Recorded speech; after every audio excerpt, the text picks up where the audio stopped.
Hello, my friends. Then I thought that it could not be worse for Russians. Well, they surprised me once again. What did they do? Well, you may see it on your screens. They started the most massive attack, convoy attack, this year at the same freaking Dobropilya direction, where they have already lost 50 of the vehicles around for the last 3 weeks. Yeah, if we summarize all of the Russian midwave strikes, it was like that, and in this assault they used around 20 of the vehicles. 20 for a single strike, tanks, BMPs, MTLBs, but still they failed. And before I play this video fully of this entire convoy that was ambushed, let me show you that particular direction on the map where it happened. We have this interactive military map from the MyCo73 analytic. I use it all the time in my videos. The link for the Twitter of this analytic you may find in the video description just below, and there you may find the link to this map, so I do it like that. So here you can see all of those marks of the Russian vehicle losses on the way again to Vladimirovka and Shakhove. I would say that Russians are really goal-oriented. They're looking at those villages as some sort of the night butterfly on the bulb. It seems like finally we find the place of the great attractor of our universe, but it is just for the Russian army. And it looks like it plays somewhere in Vladimirovka or Shakhove. At least once in 5 days, Russians have attempted to go there with all of their vehicles available. And after they are smashed and crushed, they gather more vehicles and more army men willing to give their lives for millions of rubles. Well, as I say to you, this time Vladimirovka and Shakhove still are out of reach for Russians. Speaking about the direction, well, they gathered forces and they had attempt to go straight to Vladimirovka from this place, but they were spotted by Ukrainian surveillance drones. However, this is the place of the major Russian strike towards Shakhove. And you see where Ukraine hit the first vehicle on the Russian, so-called Russian-controlled territory. Because even though it is shown as red here, but Russians cannot move there freely, because Ukrainian drones fly behind the front lines, far behind. And yeah, this first vehicle could have been a signal for the Russian convoy that after all Ukraine is not waiting them with flowers, but with many of the drones, so maybe it's better to return or turn back at least. But no, Russians are really stubborn in their efforts to reach their god. They're like those fanatics who justify their crime acts in attempt to go to heaven, but where they go is just underground. Or sometimes they're just lying on the ground for forever. Well, here it's a little bit less resolution, and you might see the Russian attack moves and also Ukrainian counterattack, so Kucherov Yar area is totally liberated. Simultaneously, Ukraine moves a little from Novoshachove, imprisoning Russian soldiers.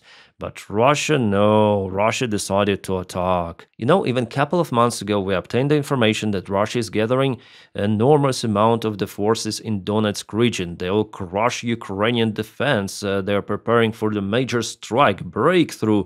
But what we see, they're just burning in those useless attempts. And they don't understand it. They just continue, they go, and they die. Yeah, let's go back to this interactive map, and it's time to look for the video itself. It is crazy. Guys from the 33rd Brigade, also from the 1st Azov Corps. The place is geolocated. Here are some of the coordinates. That's why I like this map, you know, because you click on the icon and you have all of the information, including the video itself. So let's go. I turned off the music. Russians go. There was the anti-tank trench as far as I see it, but it was penetrated. Probably Russians used before some of the engineering equipment. You may see this particular BMP is not a hangar type, but they use some of the meshes on the top. So still you have some drone protection.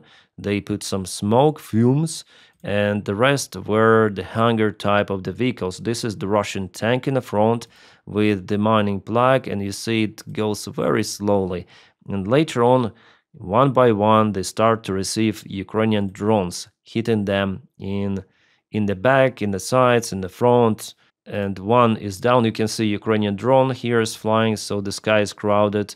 Later on I'm gonna show you, I'll try to find the video of how Russians film Ukrainian drones flying in Pokrovsk directions. It's just crowded with those drones. It is outstanding, it has never been like that, but still for each of those vehicles Ukraine has to waste lots of the drones. So this convoy was stopped.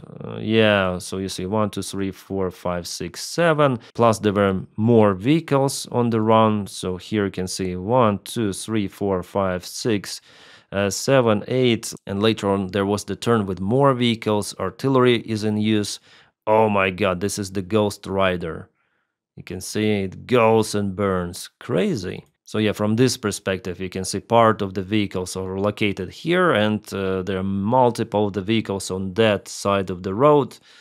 Madness, absolute craziness. I'm gonna move my image for you to see it fully. So you can see, yeah, Ukraine put the anti-tank defense, some razor wire for the infantry, the trench, anti-tank trench, and dragon teeth. Yeah, not everywhere out there, but still it is there. So it's basically a trap for the Russian tanks. They have to go to a specific spot, a very narrow bottleneck, and the biggest obstacle for them is this anti-tank trench. Russians couldn't get over it. So again, it tells a lot about the planning of the Russian operation. This vehicle, you see, it stopped in front of this trench. It even tried to turn back. I think it was a tank, but it was hit. So the situation is similar to that bridge that was kaputted long time ago in Vladimirovka, but Russian command still sent some of the motorcyclists there and even infantry vehicles. And Russians were absolutely surprised reaching that destroyed bridge, so there is basically a dead end, and they were ambushed at the spot, the same as here. So command again sent this convoy to the dead end, basically, bottleneck you may call it, and the crew of the tank realized that it cannot go further. Especially under fire, it is impossible to cross it. Well, Russians could leave their vehicles and just walk, but imagine what could happen to that infantry. Well, it already happened like that, so Ukraine with the drone drops, with FPV, nailed everything. Just few of the Russian vehicles were lucky to turn back with the infantry. But what's the planning in the Russian army? And Russian military bloggers, they say that the planning in the Russian army, that all of those midwave attacks, they're just crazy. They are in shock themselves. So I'm not opening America for anyone telling about those useless attacks. It is just an answer for those people who tell that I teach Russians how to tactically attack or something. No, they will not learn from me, from some of the YouTuber. No, they have even their own officers of the Russian army who write on their channels, private channels, public channels, that Russia fucked up again with a new midwave attack. Our guys are perished. Please do something. But Russian generals, they sent orders for those kind of the attacks especially. And believe me, those generals, they know about those useless midwave strikes, but probably they received the order from Gerasimov or from Putin that we need to propel forward. And how to propel forward? Well, using the midwaves. There is no other solution. But indeed, this time they gathered many more of the vehicles in attempt to crush Ukrainian defense, but it didn't work out for them. Well, maybe next time they're gonna wait a little more to gather 50 of the vehicles at least in this, again, useless attempt, because before they sent like 9 vehicles, maximum 10 vehicles, here 20 with something, and most of them were just perished, flatlined. Yeah, Russians try 50 vehicles to get one more small village. Just imagine the cost of this attack. How many of the infantry troops in each vehicle? It's crazy. Yeah, it was almost 30. 29 armored vehicles were used. 12 APCs, 2 tanks were destroyed completely. The rest were lucky to return home, but later on we have a new confirmation from Magyar that Russia lost 11 of the tanks and 14 of the armored vehicles. So almost, yeah, just 4 vehicles it seems like returned back. Yeah, I heard that information before, but this information is kind of fresh. It was posted yesterday evening, so I am waiting for a deeper analysis about this really stupid Russian attack. And of course, Russians were not capable to get into Shakhove. And we have more footage released from the 33rd Ukrainian Brigade, which also operates together with the 1st Azov Corps, the same direction. So the joint Ukrainian forces conducted those strikes, drone drops on those vehicles, not only FPV. But here is FPV, you can see this tank with the demining plaque, or how you call it. And it was really slow because the weather was kind of terrible for the last few days and the ground is wet.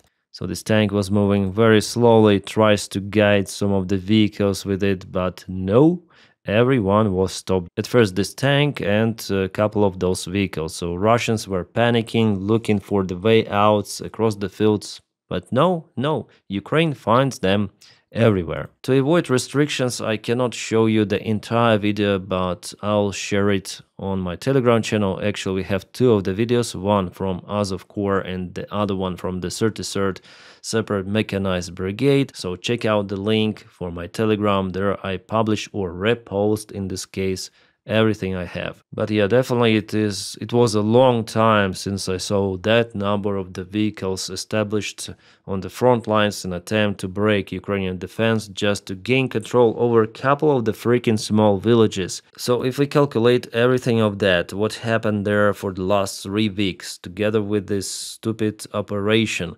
Russia lost, well, approximately 70 vehicles. What is the success? Shakhova? No. Vladimirovka, well, they expanded the gray area, but the bridges are cut, and they were there with their forces, and Ukraine finished them all in Vladimirovka. That's why it's in gray area. Total nonsense and failure. What is here? Rusin Yar, they tried to offense, and here it was the tank. Yeah, some of the tank of the Russian army. This is the compilation of the videos, and some of them were geolocated. Vehicles. We are back in 2023, 100% for the Russian tactics, at least in this direction. And by the way, they tried to advance like that in the south. Also, convoys were ambushed. So, I don't know why they do it, but they do it. Yeah, don't judge my emotions because I might look unhappy or something like that. No, actually, I'm happy that Russian attacks were repelled. Awesome, fantastic. I'm just astonished with the Russian military command stupidity. Well, maybe during the summer counteroffensive of 2023, Ukraine tried the same tactics, but still, for a couple of the villages, 70 of the vehicles, even more.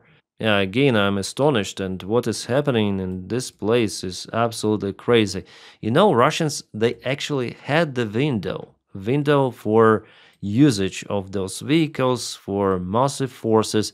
Then they crossed to Kucherev Yar and to Zoloty Kolodes.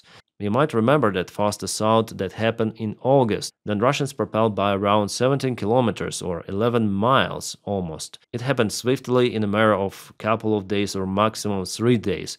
I guess it was a surprise for Russians themselves. So if they had used all of those vehicles which they now waste on the front lines in Vladimirovka and Shakhova, back then, oh yeah, definitely it could be a breakthrough, and Russians had actually this attempt to even encircle Ukrainian group in those villages. Like this move, because Ukrainian defense definitely wasn't ready, but now Ukraine sent the most capable forces for those kind of the counterattacks in the region, the 1st Azov Corps, 33rd Brigade, 25th, and of course Ukraine has lots of the drones to use in this direction elsewhere. And of course, they monitored the situation on the front lines with surveillance drones, and all of the Russian attempts are now basically failure. So Russian military command, as for me, they knew about, oh, we had the success. You know, like this gambler who won $1 million but started to lose everything. Oh, no, I need to bet more, the same stake to the same number again and again and again, but it doesn't work already. Time has passed. Russians lost their opportunity, and regaining it under Ukrainian drone control, it's not possible. It's dead end, but they continue to use those convoys, which is pretty much nice for Ukraine. And yeah, my favorite definition of insanity, performing same action again and again, expecting something to change. As the Russians do in the Dobrapilya direction without any changes, they just intensify those convoys, making them bigger, but from the tactical perspective, it's the same move that Ukraine absolutely cuts with everything it has, artillery, drones, even HIMARS. Yeah, this video I saw yesterday actually looks real. So many drones. Well, Baba Yaga, see, with a drone drop, And FPV drones, some of the smoke coming. I think it's real after all. As reported, it is happening in Pokrovsk, so Russian assault is somewhere there up front, and Ukraine has some turned drones in standby, ready to go and drop some of the presents. Crazy. That many, just for you to understand. Well, around 3 days ago, Russians had an attempt to go to Rodinsk. They even put their flag and they deployed few of the infantry forces. They took some of the buildings there, but Ukraine counterattacked even using some of the armored vehicles in this urban environment. It could be very effective. We have even video about it. So this is the Ukrainian BTR. I think it's BTR-1E. Butsefal or something like that. Yeah, Russians took this building and this is the operation from inside of this Butsefal. Ukraine operates with infantry fighting vehicles very carefully because Russians also have drones. Usually it's the quick deployment for a few of the minutes, landing infantry forces and moving out from the place. Russians usually need 5 to 10 minutes to launch their drones. Well, this operation lasted a little longer from what I may say, but it was successful and our BTR survived. And this is the geolocation of this BTR operation, even though Russians put the flag there, but it's not for a long time. And let's check out the latest update from the Deep State military map source. It was yesterday, it is today, so you may see that Ukraine propelled from Novoshakhove. Exactly the same update as we saw before, but Russians, they tried to go to Rodinsk still. Well, it was update, I would say, 3 days ago. Now Ukraine already repelled this Russian attack. And the Russians, they also expanded the area not far away from Pokrovsk itself. So yesterday, today. Still, Russians cannot go to Pokrovsk fully with their main forces, just occasionally small groups, because all of them are being ambushed by Ukrainian drone strikes, artillery and so on. Here we have the video of the Ukrainian M270 Operation Standard Gimler's missile. It is out there to hit Russian positions right on the front lines. Before, Ukraine wasn't using those missiles to stop Russian convoys, but now it's something new. Alright, what is this? Again Ukrainian drones, and we see Russian Kamaz. Here is what? Oh, Russian Raider. Nice. Good prey. Good hunt, I would say. One more Raider. Russians try to hide in the bushes. And one more. Crazy. How many Raiders Russians lose in Crimea and in the southern part of Ukraine where primary drone unit is operating? Around once a week, Primary publish results of their job. Yesterday, Zelensky, after meeting with military and intelligence services, mentioned that Ukraine will strike Russia harder and deeper. They agreed the specific scenario to intensify drone sanctions on Russia. And the last night, again, some of the Ukrainian drones visited Moscow. Even Flamingo cruise missile was spotted flying really low. Well, this missile, after all, I think was shot down because this image comes from the Russian air defense system camera. And this is the video, sorry for the watermark. Well, Russians claim that they shut it down. It's been a while since Ukraine hit some of the refineries, but some of the infrastructure, especially military infrastructure, is being hit in Russia almost every night. From the latest one, few hours ago, there were some of the kabooms in Bashkortostan. It seems like the local power station went off. Even in Sakhalin, it's close to Japan. The local power station just collapsed and you can see blackout. Okay, it seems like after all, Lukoil is losing quite a lot of the profit. Stocks are falling down for several days consecutive. After United States of America applied strict sanctions on Rosneft and Lukoil, those are the biggest companies, oil producers in Russia. Well, here it was 6,600 points and now it is 5,200. Still not the collapse of the company, but not so good for the Russian oil market in general. Well, India is now looking for alternate variants for the Russian oil, but it doesn't mean that they will stop buying it. No, they will restructure their market. For now, they already halted the long-term contracts with Lukoil and Rosneft, but they're looking to work with smaller Russian oil companies, even daughter companies of Lukoil. With some time, they will find a way out how to purchase Russian oil with the same quantity once again. That's why if United States administration really wants to push Russia, they need to apply new sanctions each time, like once in 2 months at least, for the markets to be destabilized for the Russian oil completely. The situation in Russian Belgrade with this dam is uncontrollable, and lots of the water already went to the Russian positions. They have those kind of the videos. For Russians, it's definitely hard to deliver supplies, especially in this time of the year. The weather itself is nasty. The rain adds more water, so here we go like that. Russian Bukhanka van and river already is out of the shore. This is the Donets River that goes in the northern part of the Kharkiv region. But I want to warn you that there are lots of the videos made by artificial intelligence, like for example this one. You may see it on this water. It looks unrealistic, the textures, and there was the blink of Sora. Yeah, it was there. You can see a symbol of Sora, so whoever made this video wanted to get rid of the watermark, saying that it's real, but it's too tidy to be real, especially as for the water. So guys, be careful with those kind of the videos. Sometimes they are not real. Well, still you may define AI or not AI, but for sure this is the fake video showing allegedly Russian positions. But no, it's not like that, at least for now. With supplies, yeah, there is a problem, but positions, I haven't seen real videos like that. Oi, oi, what is happening? Ah, this is the Russian crane ship. It's going down. Sevastopol, the place where I was born. Oh, Jesus. Well, happens, I guess, especially in the Russian occupied regions. Here we have some of the photos, and definitely it went upside down, or almost. Some of the Russians are missing. Two reportedly cancelled. I wonder what the load was out there. It seems like it was too heavy for this crane to be placed far away with a big shoulder. A new Bradley has arrived to Ukrainian army. As you might see, this is the protection, some of the meshes. Before it was a sand camouflage, but was painted later on in green color. Interesting, this vehicle is very nice. First of all, because it secures the lives of our guys. Fantastic, just awesome. Russian military bloggers, they also tell like that it is the best vehicle ever made. And the Russian BMP-3 is not even a competitor to this one. And you see how fire is stable from the Bradley's gun. It's not moving at all. But let's check out the Russian Terminator vehicle that was released to service several years ago. Few years ago, it's better to say. What the hell is this? Just imagine how it shoots. Oh my god. Why is it so unstable? Like left, right, and for sure bullets are going. They are going through the barrel. Yeah, this is the barrel.